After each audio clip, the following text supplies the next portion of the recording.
welcome back to the Monolith tutorial playthrough for Ziggurat the Viridian Shroud.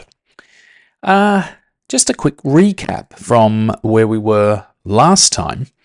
We have explored through the jungles of the Viridian Shroud, or at least the ruined outskirts of the Ziggurat, and we've finally found a secret door through to a chamber in the Ziggurat known only as the Throne Room. So last time we played, we just rested, recovered all of our cards. We spent quite a bit of our time becoming proficient at the keen throwing knife. We also recently had a new addition to our party. Tick Tock Tick, the pocket-sized peril, became a little clockwork companion of ours. Also, meanwhile, out there in the jungle, this giant serpent that has been pursuing us since we arrived is almost at the door. And I think that's about it. That's where we're going to start off this little session, see if we can't get to the end of the tutorial. All right, so our next step is to explore into the throne room. All right, taking the explore action again, time passes. We're going to remove the last element of time from the time pool on the giant serpent, increase the threat track. And if we don't manage to add some additional time to the serpent, we'll have to confront them at the end of this particular hero action. But as it turns out, this is the first time we've actually explored through a secret door into the throne room. And whenever you explore through a secret door, you do get a little bonus. The first is an increase to your grit track, but we're already at 8, which is the maximum you can be. But we also get to add 3 time in any configuration we like to denizens in pursuit. And there's only one denizen in pursuit that we know of, and that's the giant serpent. And so we can kind of add additional time to his time pool, kind of giving him the slip as we sneak through the secret door into the Ziggurat. Then, as always, we claim the exploration token. This time it is a draw 1 loot, which is like a little treasure chest. If we want to, we can spend some time to pick the lock and see if we can get some loot. And then, last but not least, we need to determine what the encounter will be for this particular location. Now remember, all the time we check for encounters, we always check the quest deck first to see if it will be progressed. And if we don't get a match on the quest deck, then we move to the location encounters. But of course, this is the place we've been looking for, and we need to move on to the next quest card. So we just progress to the next quest card in order and have a look at what it says. The Primarch. Ooh, seated upon a crude throne, the mighty Maboon Alpha exerts dominion over his primal brethren. The Maboon troops stand as vigilant sentinels, their eyes gleaming with untamed ferocity. Further access to the Ziggurat will hinge upon their subjugation. All right, so on this particular card, let me just give you a quick sort of preview of that. There's a series of on-reveal instructions and some combat rules. So on reveal, it says the Primarch bellows a challenge and the entire troop launches into a frenzied assault. The Maboon Court spawn the jungle Maboon and spawn the set-aside Maboon Alpha, and then enter the fray. Okay, so we don't get any opportunity for a peaceful resolution here. There's no parley action available because the card has told us to enter the fray. I'll come back to the combat rule in a moment, but what I wanted to do first of all is just run through the setup for facing the Maboon Court. And this is a little bit different to the spider we we encountered earlier, in that there are multiple spawn actions here. So let's have a look at that. The first is spawn jungle Maboon. So we go to the jungle denizen deck and we're looking for the first Maboon encounter. Now these Maboon are kind of like primitive man baboon kind of race that exist in the outskirts of the Ziggurat.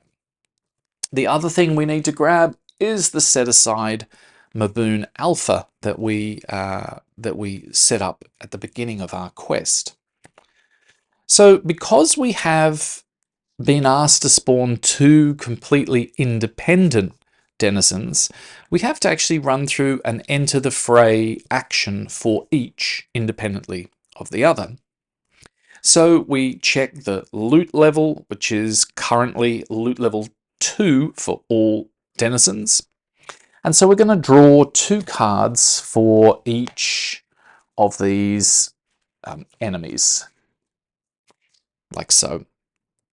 Now, the other thing we need to do is check to see if there are any bolster actions. There's no bolster from the encounter, and neither of these creatures are an elite enemy. So they just get the cards that are visible. In this instance, none of these cards match, and one of these cards match. It's not a great deal of loot here, but nevertheless, no problem. Tuck that underneath, and we can begin combat. Might just bring down the combat tracker to make it a little bit easier to see. And let's have a quick discussion about what our options are before we start the first round of combat. Remember, we have these 2 item cards, and that we can use a single item per combat round, as long as the item is a quick item or a combat item. That's both of these. So we can use the Keen Throwing Knife, or we could use Turgeon's Lucky Sovereign. We also have the Spiderwing Sook as a companion, and because the card's readied, we can activate or exhaust that particular card to activate his power, which is a self-destruct power. So he's going to, I think, probably in terms of our current setup, we send in Tick Tock Tick to sort of scurry in and explode and do damage to all of these individual creatures.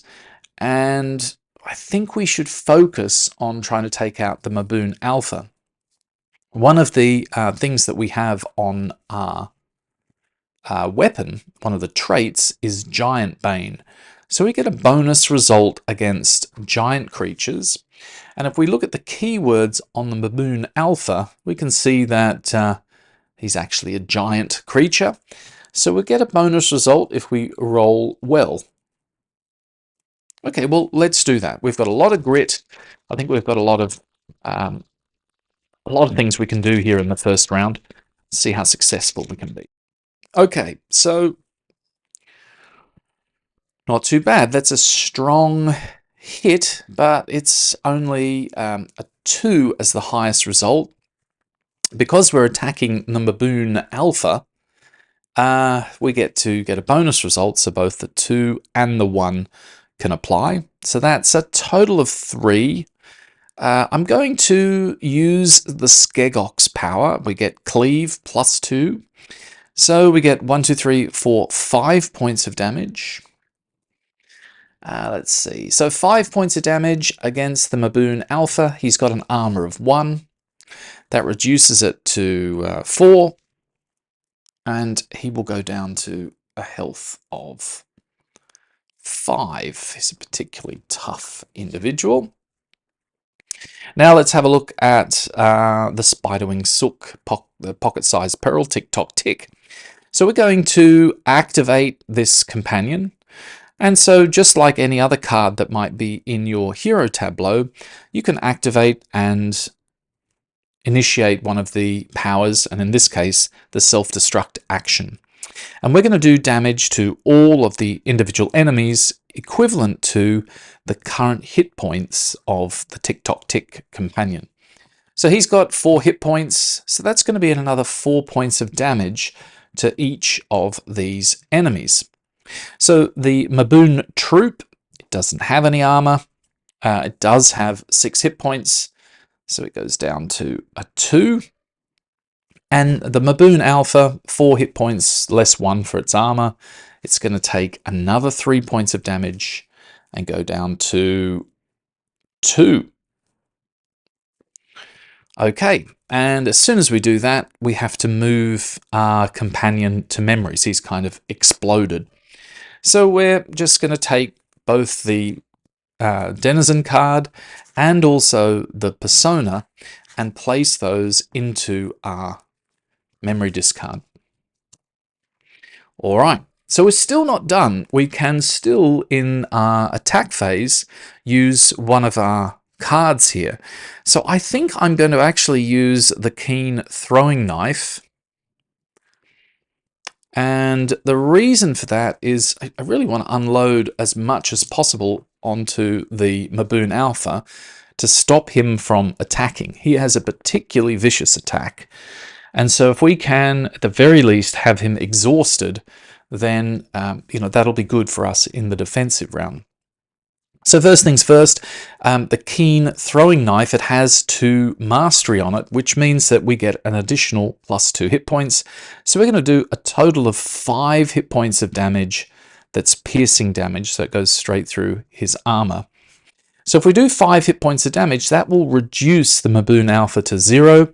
And because he is not exhausted yet, he'll always do, or all enemies will attempt to defend themselves by exhausting and reducing the damage by whatever their base attack value is. So in this case, we're going to do another 5 points of damage. He'll defend for 4. So we do 1 extra point of damage. So he's still hanging in there. He's still alive, but at least he's been exhausted and we won't have to contend with his major attack. All right, so this is consumable. It automatically gets discarded once we use it. Okay, so we were very close to success there. Let's see how we go in the defensive round. Ooh, okay. So we get +1 for our defense. We've got +1 for defense. That means that we have a 3 that is available for defense. Now, the defense fate die, you can apply to a specific enemy. You can't just mix it across all enemies. You have to apply the defense against a specific enemy. And in this case, well, who's going to do the most damage? I think the mob is going to do the most damage, to be honest. So we will apply that there. Okay, so let's have a look at the attack for our individual enemies. So the first thing we're going to do here is have a look at the power for our Maboon Troop. So their traits are that they're immune to stun and entangle. We don't have any of those abilities at the moment. And they have an equip 2 power. They don't have any equipment, so we can ignore that. And we're going to do their basic power called Mob, where they get a +2 boosted attack. So they're going to exhaust. They do 3 points of damage, +2, that's 5 points of damage, plus a boost. And so we're going to draw the top card and have a look at the boost icons. And that's another 2 points of damage. Oh, God, that's no good. So what's that in total? That's 2, 4, 7 points of damage, less 3, 4 points of damage, less 1 for our armor, 3 points of damage. Go down to 5. Now, the Maboon Alpha, he has been exhausted, and so he doesn't get to use any of his powers, but he does get to do his basic attack. And his basic attack will do 4 points of damage. We don't have any specific defense. We do have armor. We're going to take another 3 points of damage. So we're being reduced all the way down to 2 hit points. Not looking too good at the moment. All right, and that's the end of round 1. We go to round 2 for our combat. And it's the attack phase. We get to roll and see whether or not we're successful. We have to nominate a target. And I think we need to get the Maboon Alpha, don't we? He's the most powerful. He's the strongest. And we'll see how we go. There's a couple of things we can do. We can still activate the Skegox axe because, let's see if we get a hit. Because Vixen, all heroes have an innate power called Inspire. And Inspire allows you to exhaust the hero avatar and activate any other card in your tableau, provided it hasn't been activated that round. So we could use the Inspire power of our hero to activate the weapon again. And that could be quite cool because we have Overkill as an ability which would allow us to carry over any excess damage onto another enemy. Let's see how we go. All right, so, well, our attack isn't that great. We get a 2. We do have +1 for our attack, so that's the equivalent of a 3. But that's not going to be a hit. However, we do have a grit of 8. And we haven't had an opportunity so far in the tutorial to actually use our grit track. And I think this is probably a good time to actually show how that works. So the first things first is you, with your grit at any time, before you resolve the skill check, you have the option of substituting whatever the current value of your grit is for the current value of your action score. So our action score is a 3 with our modifiers, etc. But we could choose to change that action score to whatever the grit value is and then resolve the skill check. So I think I'm going to do that, and that will mean that this particular roll will be an 8 because we're at maximum grit at the moment. So imagine that's an 8. The 8 still doesn't count, unfortunately, because it has to be below the action score. So an 8's always a miss. But we will hit with the 5, and so we can do 5 points of damage in this particular round. So to burn grit, all you do is substitute the grit track value for your action score, and then you'll reduce your grit all the way down to whatever the current grit reset level is. So our grit reset level is currently 2, and so we reduce that all the way down to 2. Hit points are still 2, so we're pretty close to death there. Well, I shouldn't say death because heroes don't die at 0. Heroes endure, and it may well be that we don't get an opportunity to do that in this particular combat, because I think we might be successful in defeating everything in this moment.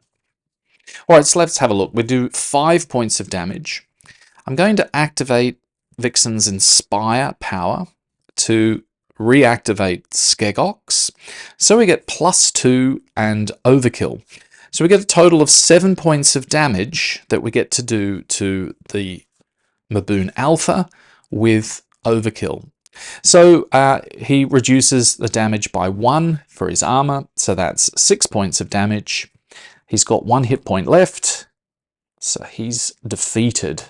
But there's 5 points of excess damage, and with the Overkill attribute or combat status, we can apply that to another enemy who is in the combat. So we have 5 damage left to apply, and there's no armor. He's only got 2 hit points, and so the Maboon troop, in one mighty cleaving slash of our battle axe, has been destroyed. All right, pretty good. But let's have a look at what might have happened if we'd gone through another round of combat and actually gone all the way to 0 on our hit points. And this is an interesting way of kind of mitigating the fact that sometimes the amount of damage that you can receive, can be quite swingy. And you're a hero, and you should survive those sorts of encounters because of your incredible determination and willpower. Unlike companions or enemies, as soon as they're reduced to 0, they're immediately removed from play. In the case of the hero, let's say, for the sake of example, my hero's grit was 4. If we get reduced to 0 hit points, then we have to do, at the end of the round, we do what's called endure. So during that round, you can keep receiving damage. You'll never go below 0. 0 is the absolute minimum. But at the end of the combat round, the first thing you'll do is to endure. And when you endure, there's a couple of things happen. You lose one of your maximum hit points. You increase your current hit points to whatever the grit track is at. So let's say it was at 4. Our hit points would be increased to 4. We reduce the grit down to the grit reset level, and we reduce the grit reset level.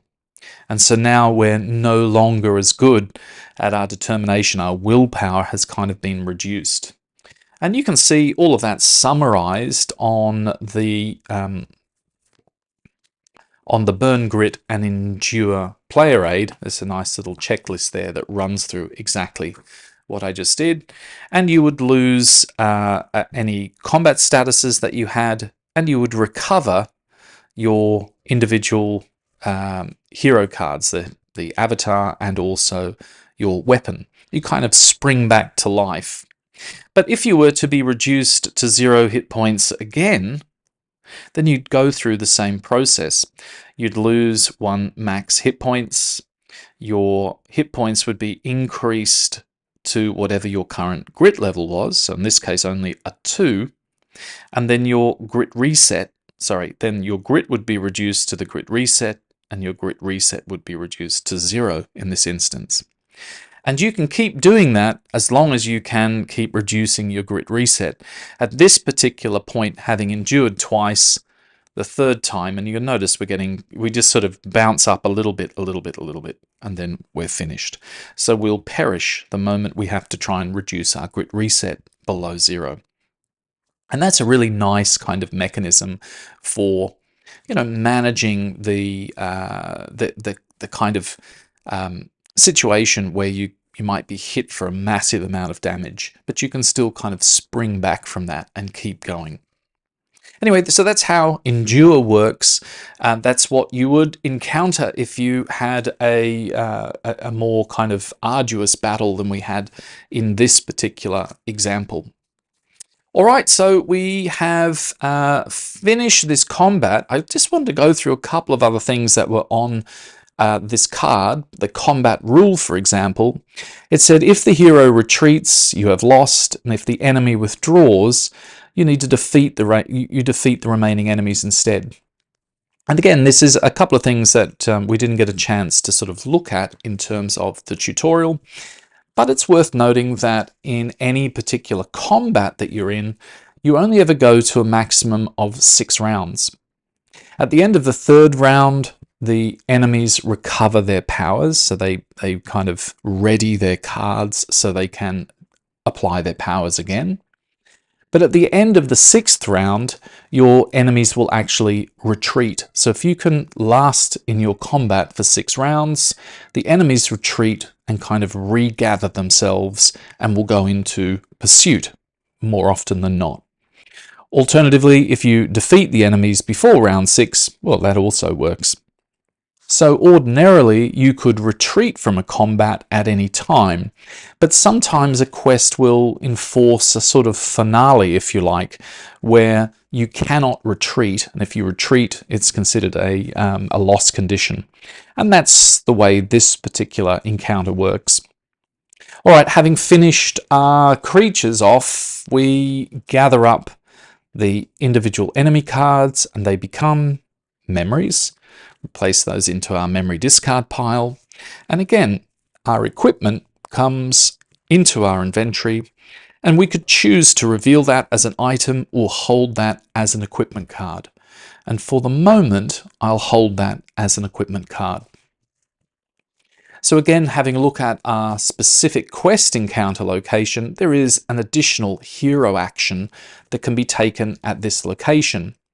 And so all sorts of location encounter cards, the quest cards, the location encounters, they may have an additional hero action that you can take at this specific location.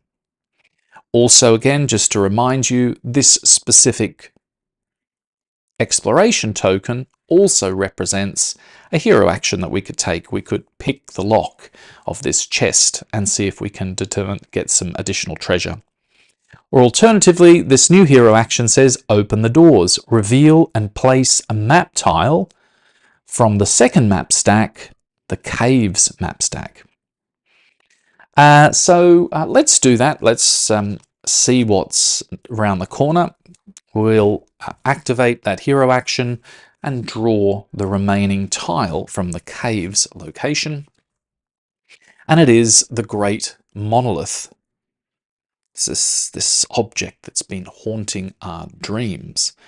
And I might just place it here on our map. Notice that I'm connecting the standard door to a standard door, and it's perfectly possible to do exactly that with the other map tile in that orientation. And you should feel free to place the map tiles as they're revealed in any orientation and in any kind of setup that maps to the rules of map placement. So quite like that, we'll place an exploration token down. So we're looking for the next quest item, which is C5, explore the Great Monolith. And of course this is C5. So the moment we explore this next tile, we'll progress the quest deck once more. I'd like to have a look in this little chest to see whether or not there's some additional loot we can grab before we move on and explore the final tile. So these exploration tokens, again, are summarized in the relevant player aid, and for any of these skill checks on an exploration token, they typically follow the same kind of format, and that is you do a skill check against the nominated stat, in this case Shadow, and if you have a strong success, you immediately gain the benefit. If you have a weak success, then you gain the benefit, but time passes. And if you have a miss, the only penalty is that time passes and you can try again. All right, let's have a go. We get +2 for Shadow. So that's a 5, +2, it's a 7. Ooh, it's a hit match, so we've got a strong hit match. If you have a hit match, again, you can recover one of your cards. Sorry, I should have, both of those cards would still be exhausted. I'll just put our little hit points and things back to the way they were. I think we were on 2. Grit reset was at 2.